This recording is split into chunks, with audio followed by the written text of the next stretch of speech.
That's right, she was in pain for 19 PDF pages. Before I go on, some things of note. Number 1. She couldn't handle a bite on the arm in Twilight, but she could willingly stop herself from crying out with the conviction of a martyr when the morphine wore off. Not buying it. Number 2. She can keep track of very large numbers despite being in what should be mind-numbing pain. She can tell who's who by the sound of their footsteps, despite having no previous point of reference. She can't see, so how does she know that sound is Carlisle and that sound is Alice? It must be magic, I guess. Number 3. Carlisle says she's going to be perfect, and oh boy, is she. With that, let us move on to the birth of a mind-blowingly, over-the-top Mary Sue. Oops, I mean Meyerpire. Same thing. Everything was so clear, sharp, defined. The brilliant light overhead was still blinding bright, and yet I could plainly see the glowing strands of the filaments inside the bulb. I could see each color of the rainbow in the white light, and at the very edge of the spectrum, an eighth color I had no name for. That's either ultraviolet or infrared, stupid. You know, for someone as smart as she would have us believe, she sure is an idiot. That eighth color could also be octarine, but Meyer's crap isn't fit to even be mentioned in the same sentence as Discworld. Behind the light, I could distinguish the individual grains on the dark wood ceiling above. In front of it, I could see the dust motes in the air, the sides the light touched, and the dark sides distinct and separate. They spun like little planets, moving around each other in a celestial dance. The dust was so beautiful that I inhaled in shock. The air whistled down my throat, swirling the motes into a vortex. The action felt wrong.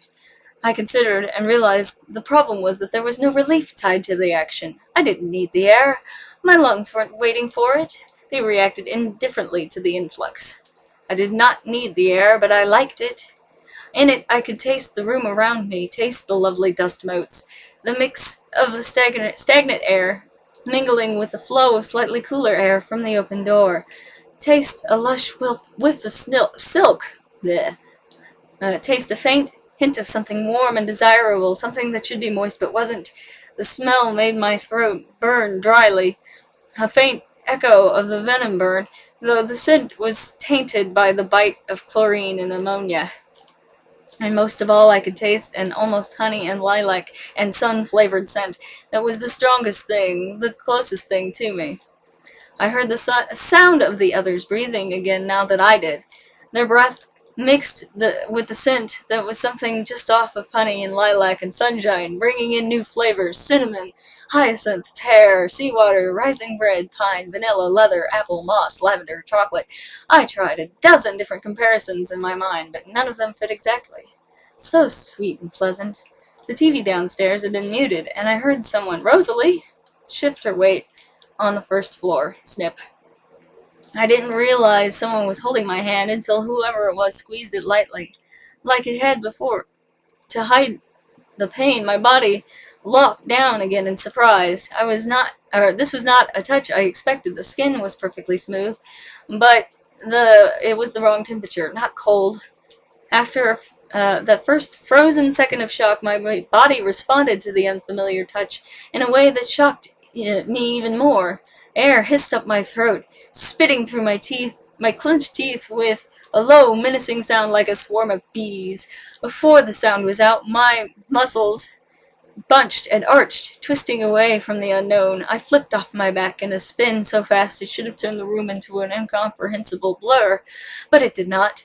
I saw every dust mote, every splinter in the wood pane on the walls, every loose thread in microscopic detail as my eyes whirled past them. So, by the time I found myself crouched against the wall defensively, about a 16th of a second later, I already understood what had startled me, and that I'd overreacted. Snip. At this point, the other part of my attention had ascertained that there was no danger here beside myself, and I automatically straightened out of my crouch. Almost a whole second had passed since I'd been on the table.